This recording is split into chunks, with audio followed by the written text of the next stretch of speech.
नमस्कार मित्रों। आज होली का दिवस। होली के पर्व की बहुत बहुत बधाइयाँ। आप सभी को हमारा प्रणाम। आज 18 मार्च है। आज एक नए वर्ष का प्रथम दिवस भी है, जिसको चैत्र माह कहते हैं। हमें विधिवत याद हैं 12 महीने: चैत, बैसाख, जेठ, आषाढ़, सावन, भादों, कुंवार, कार्तिक, अगहन, पूस, माह, फागुन। बचपन में हमने सीखे थे। आज के बच्चों से पूछा जाए, वो तो जनवरी फरवरी के अलावा कुछ बता ही नहीं पाएंगे, दिसंबर तक के महीने गिना देंगे। लेकिन हमारे यहाँ ये विभिन्न वर्ष मनाए जाते हैं। तो चैत्र के प्रथम दिवस, आपको बधाई। इसका संबंध नवान्न से भी है। नवान्न माने नए अन्न से। नए अन्न की आहुति कल पूरे देश ने दी। अपने खेत की बाली हो या खरीद के लाए हों, लेकिन हाँ, आहुति दी कि नए अन्न की आहुति देकर ही उसके बाद उसको हम घर लाएंगे और उसको चाहे खरीदेंगे और भोजन करेंगे। तो यज्ञ करना अनिवार्य है हमारी परंपरा में। वह हमने किया। भारतीय नववर्ष आ रहा है, 2 अप्रैल को पड़ेगा। 2 अप्रैल 2022 को। जब 1 जनवरी को सब बधाई दे रहे थे तो भारत के अनेक लोगों ने कहा, नहीं नहीं, ये हमारा वर्ष नहीं है, यह सन है, हमारा संवत होगा, अंग्रेजों का साल हम नहीं मनाते। किसी ने लिखा था कि इस समय धुंध कोहरा में कहीं नया वर्ष होता है, हमारा तो बसंत के बाद बड़ा सुंदर सा नव वर्ष आएगा।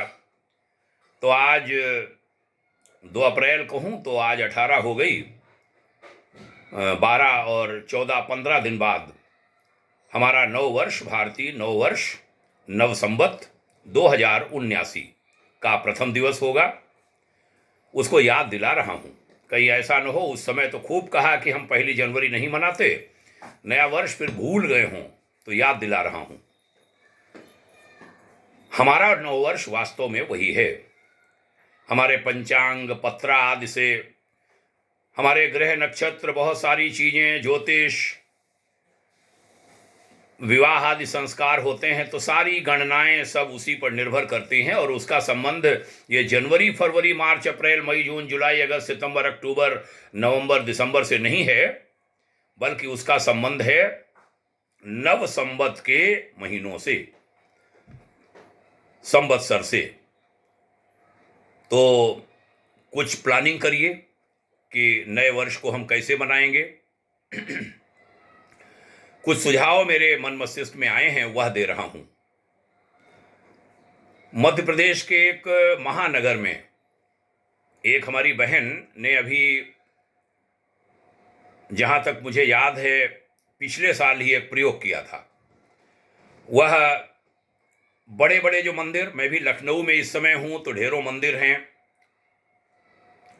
न जाने कितना पुष्प, मालाएं मंदिर के बाहर फेंकी जाती हैं, और वह कूड़ा बनती हैं, करकट बनती हैं, गंदगी फैलाती हैं। लखनऊ आदि में जो हनुमान सेतु है, वहाँ विधिवत परंपरा बनाई गई थी, हमें याद है, वो अब भी काम हो रहा है जहाँ तक हमें याद है। आदरणीय श्री दिवाकर त्रिपाठी जी उसके प्रबंधक हैं, उत्तर प्रदेश सरकार में सचिव रहे, IAS ऑफिसर रहे। बड़े अच्छे प्रयोग उन्होंने कराए और अभी भी हो रहे हैं। वह हमारे रक्षा मंत्री जी के प्रशासकीय सलाहकार भी हैं। तो वहाँ होता है, और भी मंदिरों में होता होगा। उन पुष्पों का, पुष्पमालाओं का उपयोग खाद आदि बनाने में मंदिर करते हैं, जहाँ भारी संख्या में पुष्प मंदिर से निकलते हैं, यूज किए हुए, उपयोग किए हुए पुष्प। तो मध्य प्रदेश के उस महानगर में एक बहन ने मंदिरों के बाहर अपनी पूरी टीम लगाकर सारी जो उपयोग की हुई मालाएं थीं, उनको जमा किया, उनको खोला, पंखुड़ियां अच्छे से उनको, और ढेर सारे कार्यकर्ताओं को लेकर सड़कों पर नव संवत्सर के पहले दिन उन्होंने थोड़ी ऊंचाई पर खड़े होकर पुष्पों की वर्षा करना शुरू की। किन पर? जो लोग निकल रहे थे। लोगों ने कहा, अरे क्या हो रहा है? बोले नए वर्ष की बधाई दे रहे हैं। तो नए वर्ष की बधाई देने का एक उन्होंने तरीका ईजाद किया था।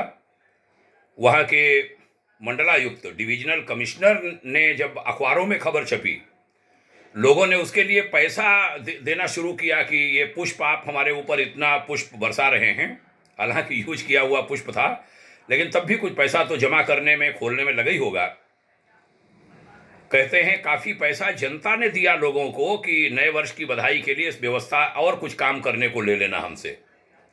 तो क्या हम ऐसे कोई प्रयोग कर सकते हैं? आगामी 2 अप्रैल को मैं व्यापार मंडल के लोगों से कहूंगा, और व्यापार मंडल क्या, दुकानें, हर दुकानदार से मिठाई अभी से, होली से ही शुरू कर दीजिए। मिठाई का डिब्बा है, नए वर्ष का एक कैलेंडर बना लीजिए, नव संवत्सर 2079 की बहुत बहुत बधाई, और अपनी दुकान का नाम लिखिए और डिब्बे के ऊपर स्टिकर चिपका दीजिए कि 15 दिन बधाई आपकी जारी जाए। लोगों में अच्छा संदेश जाएगा आपकी दुकान का। अन्य जो सामान बेचते हैं दुकानदार, व्यापार मंडल इसके मारे कहा कि व्यापार मंडल ऐसी एक व्यवस्था बनाए। मैं लखनऊ व्यापार मंडल के सदस्यों से, अधिकारियों से बात करूंगा, प्रयास करूंगा, बात करके उनको राय दूं। हर कोई जो सामान बिके उसके साथ एक स्टिकर नव वर्ष की बधाई का ग्राहक को दे दें, तो एक चेतना अपने भारतीय नव वर्ष के बारे में लोगों के मस्तिष्क में आएगी। उस दिन यज्ञ करें, हनुमान चालीसा का पाठ करें, अपने घर के दरवाजे पर वंदन वार लगावें, दीपक जलावें, अपने घर के ऊपर झंडा लगावें, पुराना झंडा हो तो उसको बदलें। सरकारी अधिकारी किसी के काम रुके हों, उनके कामों को इस बीच में कर दें और रुके हुए कामों की बधाई, उसका ऑर्डर देते हुए संबंधित आदमी को उस दिन दें। ऐसे विभिन्न काम किए जा सकते हैं। छोटे बच्चों को टॉफ़ी उस दिन बांटें। विद्यालय में कोई समर्थ लोग टॉफ़ी बांटें, वो कहें काहे किसकी टॉफ़ी, किसका बर्थडे है? कहने बर्थडे नहीं, आज हैप्पी न्यू ईयर है, ये हैप्पी न्यू ईयर, नव संवत्सर 2079। तो ऐसे विभिन्न प्रयोग अपने अपने ढंग से लोग मनाएं, करें, एक हलचल पैदा हो, कुछ न कुछ करें जरूर। भारत सरकार में एक बहुत बड़े वरिष्ठ अधिकारी से बात हो रही थी, वह नव संवत्सर संकल्प दीप समर्पण किया करते हैं। अनेक दीप जलाकर, अनेक घरों से कहते हैं दीपक लेकर के आइए। हमारे गुरुवर ने तो 1988 में एक दीप यज्ञ का एक बहुत बड़ा कार्यक्रम ही दे दिया था, और हमने लखनऊ के बेगम हजरत महल पार्क में, हमें याद है, लगभग दसियों हजार लोग अपने घरों से थाली में दीपक, अगरबत्ती, माचिस, ये सब लेकर के आए थे, पूरी सामग्री अपना अपना। और उधर मंच बना, मंच से पूरा उसका बताया गया, सबने एक साथ दिए जलाए थे। दीप यज्ञ का श्री गणेश जब हुआ था तो कोई दीपक की व्यवस्था गायत्री परिवार को नहीं करनी पड़ी थी, पब्लिक लाई थी। तो नव संवत्सर 2079 पर ऐसे कुछ प्रयोग करिए। भाग्योदय फाउंडेशन आपको याद दिला रहा है, अभी से शुरू करें। बहुत बधाइयाँ आपको आने वाले भारतीय नव वर्ष की। आप सभी को प्रणाम करता हूँ, ढेर सारी शुभकामनाएं। ओम शांति।